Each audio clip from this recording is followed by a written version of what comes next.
अस्सलामुअलैकुम स्टूडेंट्स, मैं हूं डॉक्टर अबीबुर्रहमान और आप देख रहे हैं Quetta TV. Students, electromagnetic spectrum में यानी जो इंट्रोडक्शन टू स्पेक्ट्रोस्कोपी का चैप्टर हमने स्टार्ट किया था, इसके लेक्चर 2 में आज हमने पढ़ना है इलेक्ट्रोमैग्नेटिक स्पेक्ट्रम को।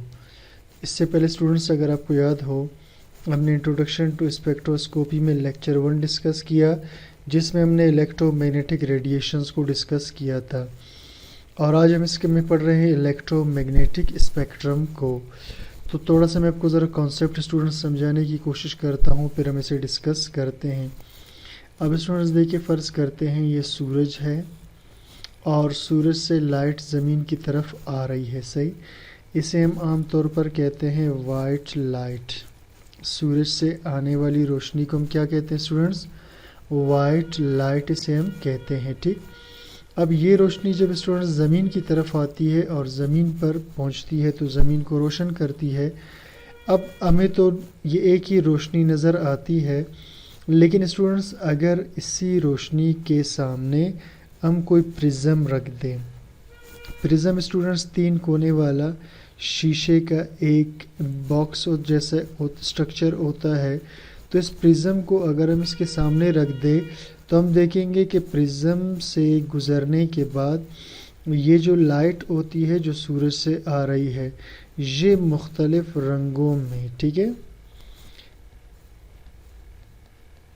ये मुख्तलिफ रंगों में मुंतशिर हो जाती है या तकसीम हो जाती है, जिसमें वायलेट कलर है, इंडिगो कलर है, ब्लू, इसमें येलो कलर होता है, इसमें ऑरेंज कलर है और इसके अंदर है रेड कलर, सही। बिल्कुल इसी तरह स्टूडेंट्स, ये जो सूरज से आने वाली रोशनी है, इसके अंदर सिर्फ ये कलर्स नहीं होते या ये रोशनी नहीं होती, बल्कि सूरज से आने वाली रोशनी के अंदर बहुत सारे और रेज़ भी होते हैं। जैसा कि इसके अंदर कॉस्मिक रेज़ होते हैं जिनकी वेवलेंथ बहुत ही छोटी होती है। इसके बाद स्टूडेंट्स इसके अंदर होते हैं गेमा रेज़, ठीक है, इनकी वेवलेंथ थोड़ी सी बड़ी होती है कॉस्मिक रेज़ से। उसके बाद इसके अंदर आते हैं एक्स रेज़ की वेवलेंथ मज़ीद थोड़ी सी बड़ी होती है। फिर इसके अंदर मौजूद होते हैं अल्ट्रा वायलेट रेज़, इनकी वेवलेंथ थोड़ी और बड़ी होती है। उसके बाद इसके अंदर होती है विजिबल लाइट, ठीक, जिसे हमने इधर ऊपर डिस्कस किया, ये वाला रीजन विजिबल लाइट, जिसकी वेवलेंथ थोड़ी सी और बड़ी होती है। इसी तरह स्टूडेंट्स फिर इंफ्रारेड रेडिएशन आता है, जिसकी वेवलेंथ थोड़ी सी और बड़ी होती है। इसके बाद स्टूडेंट्स आते हैं माइक्रोवेव्स, जिसके वेवलेंथ थोड़ी सी और बड़ी हो जाती है। फिर लास्ट में इसमें आते हैं रेडियो वेव्स, इसकी वेव्स फिर और भी ज़्यादा बड़ी बड़ी होती हैं। तो आज अब ये जो स्टूडेंट्स आपको जितने वेव्स नज़र आ रहे हैं, इन सब को हम कहते हैं इलेक्ट्रोमैग्नेटिक स्पेक्ट्रम। इसी को आज हमने करना है डिस्कस। तो चलिए जी स्टार्ट करते हैं इलेक्ट्रोमैग्नेटिक स्पेक्ट्रम को। The electromagnetic spectrum covers a very wide range of wavelengths.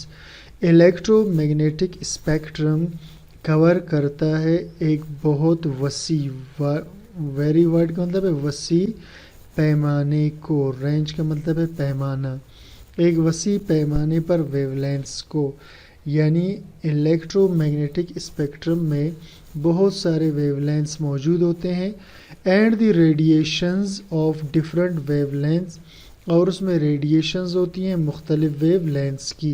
जैसे स्टूडेंट्स यहाँ पर मैंने आपको बताया कि हर एक की वेवलेंथ्स क्या होंगी, अलग होंगी, किसी की छोटी और किसी की बड़ी। Different wavelengths have different characteristics, और मुख्तलिफ वेवलेंथ रखते हैं मुख्तलिफ खसूसियात। फॉर एग्ज़ाम्पल, मिसाल के तौर पर the radiation of wavelength 400 nanometre is violet in colour. तो वो रेडिएशन या वेवलेंथ की वो रेडिएशन जो 400 नैनोमीटर जिसकी लंबाई हो, यानी जिसके वेव्स की जो लंबाई है, एक क्रस्ट से दूसरे क्रस्ट का फासला या एक ट्रफ से दूसरे ट्रफ का फासला, वो 400 नैनोमीटर हो, तो वो वायलेट कलर होता है। while the color of the radiation of wavelength 800 nanometer is red, जबकि कलर उस रेडिएशन का जिसकी वेवलेंथ 800 नैनोमीटर हो वो सुर्ख होता है। The whole spectrum can be conveniently divided into several regions. तो इस पूरे स्पेक्ट्रम को, यानी जिसे हम यहाँ पर देख रहे थे ये वाले स्टूडेंट्स, ठीक है, इस पूरे स्पेक्ट्रम को the whole spectrum can be conveniently, इस सारे स्पेक्ट्रम को आसानी से हम तकसीम कर सकते हैं सेवरल रीजन्स, कई हिस्सों में।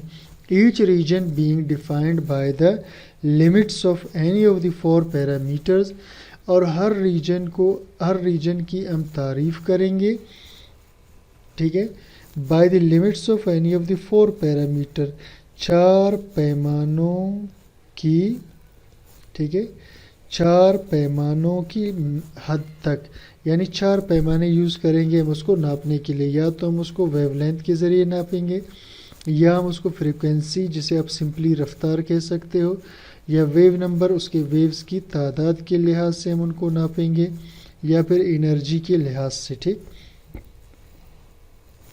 तो अब स्टूडेंट्स यहाँ पर मैं आपको एक डायग्राम समझा रहा हूँ। इस डायग्राम में मुख्तलिफ स्पेक्ट्रल रीजन्स को हमने वेवलेंथ या एनर्जी और वेव नंबर वगैरह के साथ डिस्कस किया है। तो देखिए स्टूडेंट्स, पहला है जी स्पेक्ट्रल लाइंस, फिर उसके बाद वेवलेंथ से, फिर फ्रीक्वेंसी है, फिर वेव नंबर है जिसका यूनिट है सेंटीमीटर, और फ्रीक्वेंसी को हमने हर्ट्ज के यूनिट में लिया है, एनर्जी को हमने जॉल के यूनिट में लिया है। कॉस्मिक रेज, जो हमने कहा था कि सबसे छोटे वेवलेंथ के होते हैं कॉस्मिक रेज, ठीक। कॉस्मिक रेज, इनकी वेवलेंथ होती है 10⁻⁻⁴ एंगस्ट्रॉम, ये एंगस्ट्रॉम यूनिट है, और इनकी फ्रीक्वेंसी होती है 3 × 10⁻22, और वेव नंबर इनमें यानी 10 की ताकत 12 इतने वेव्स इसके अंदर होते हैं, और एनर्जी इसकी 2 × 10 की ताकत -11 जॉल के बराबर होती है।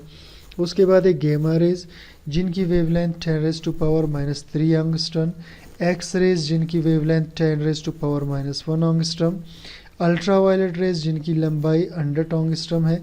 अब स्टूडेंट्स आप देख रहे हैं कि यहाँ वेवलेंथ बहुत छोटी थी, फिर अभी आहिस्ता आहिस्ता वेवलेंथ बढ़ रही है। फिर विजिबल में 400 नैनोमीटर से 800 नैनोमीटर तक वेवलेंथ चली जाती है। इंफ्रारेड में वेवलेंथ 10 की ताकत 3 यानी 10⁻³ माइक्रोमीटर पे चला जाता है, और माइक्रोवेव्स में 10 माइक्रोमीटर पे, और रेडियो वेव्स में 10 की ताकत 3 मीटर पे चला जाता है, यानी वेवलेंथ बहुत लंबी हो जाती है। इसी तरह स्टूडेंट्स आप इन सब की फ्रीक्वेंसी यहाँ देख सकते हैं, सब के वेव नंबर को यहाँ देख सकते हैं, और सब की एनर्जी को यहाँ पर देख सकते हैं। इसमें ज़्यादा स्टूडेंट्स जो इम्पोर्टेंट है जिसे आपने याद रखना है वो ये वाला है, स्पेक्ट्रल रीजन और उसका वेवलेंथ, ठीक। चलिए जी आगे चलते हैं। Although almost all parts of the electromagnetic spectrum are used for studying matter, अगरचे, ठीक है, ऑलमोस्ट ना भी लिखे स्टूडेंट्स, ठीक है, अगरचे तमाम इससे इलेक्ट्रोमैग्नेटिक स्पेक्ट्रम के इस्तेमाल होते हैं स्टडी करने के लिए मैटर को, यानी ये जो इलेक्ट्रोमैग्नेटिक स्पेक्ट्रम के अंदर स्टूडेंट्स ये जितने भी रीजन्स हैं ये सब मैटर को स्टडी करने के लिए यूज़ किए जा सकते हैं।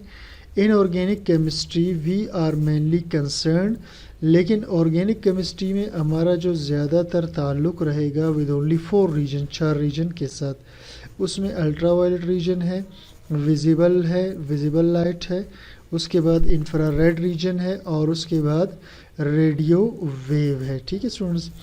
रीजन इसमें हम ज़्यादा डिस्कशन किया करेंगे आइंदा के टॉपिक्स में चलकर।